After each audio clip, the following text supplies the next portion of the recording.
What would happen if you built a refuge for a persecuted people in a place where another people already lived? In the next few minutes, you'll learn why this moral quandary is at the root of the struggle between Israelis and Palestinians, and what you can do to help achieve a just peace for everyone in the region.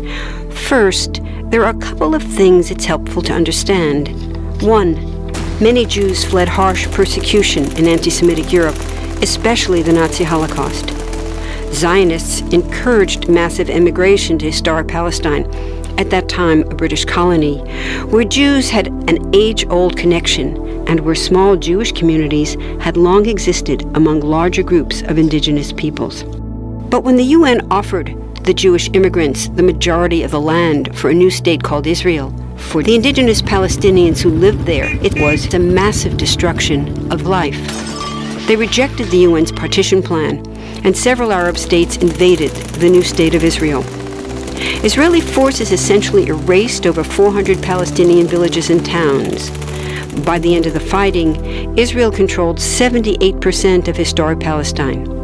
And when 750,000 Palestinians who fled or were expelled during fighting tried to return to their homes where the new state now stood, they were permanently barred by the Israeli government. While over 100,000 of their relatives and neighbors who hadn't left became second-class citizens of the new state, along with the new Jewish majority.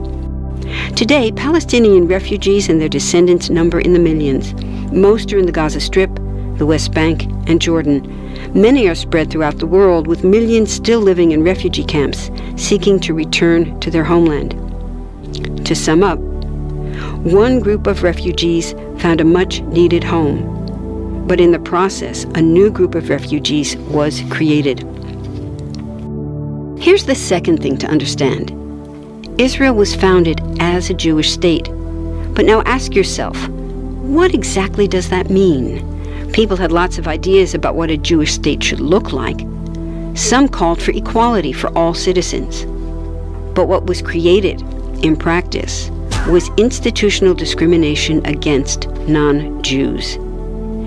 In other words, Israel ended up being built on a blueprint of exclusion. The Israeli government wants maximum land and resources for Jews, but not the Palestinians living there. That's why, inside Israel, Jews get special privileges, including rights to land and housing, that are denied to the Palestinian citizens, who make up 20% of Israel's population. That's also part of why Israel has never defined its borders. In fact, they still hold on to land, the West Bank and Gaza, that they conquered in the war in 1967. Since then, Israel has built Jewish settlements throughout the occupied West Bank, building Jewish-only cities and supplying them with infrastructure like roads and army camps, schools, and even a college.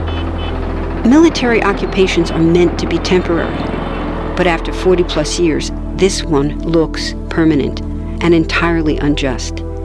In the West Bank, Israeli Jewish settlers and Palestinians live on the same land, but must live under two completely separate and unequal systems of Israeli law. The Jewish settlers dominate the natural resources, including water and agricultural land, and they're backed by the Israeli army. To maintain the occupation, Israel has demolished thousands of Palestinian homes and orchards, confiscated Palestinian land, bombed a captive civilian population in Gaza, and punished resistance with raids, arrests, and assassinations, all to gain maximum land, while making life so difficult for Palestinians that they will either leave or be too afraid to resist. Palestinians have fought back.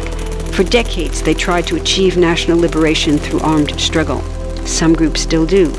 But the majority now support popular protest instead. The deeply harmful pattern of control, repression, and violence profoundly harms Palestinians living under occupation and Israelis living as occupiers. This must be broken to reach a peaceful and secure future for both peoples. Now that you understand the problem, what about the solution? What about peace talks? So far, over 2 decades of U.S.-backed peace talks have actually made things worse by helping Israel continue the occupation. It's been years of talking while Israel massively expanded the Jewish settlements and literally redrew the map. Peace talks are good if they're real, but not when they're theater to cover a land grab. So now what? The current world superpower, the United States, has been a terrible friend, enabling Israel's destructive and self-destructive expansion onto Palestinian land by funding the Israeli military, the biggest recipient of U.S. foreign aid in the world. But there's another superpower that can make the difference: you. There's a movement with hundreds of thousands of people just like you across the world, including Palestinians and Israelis, protesting, educating, divesting, and boycotting, all to bring nonviolent international pressure on Israel to stop violating human rights of Palestinians.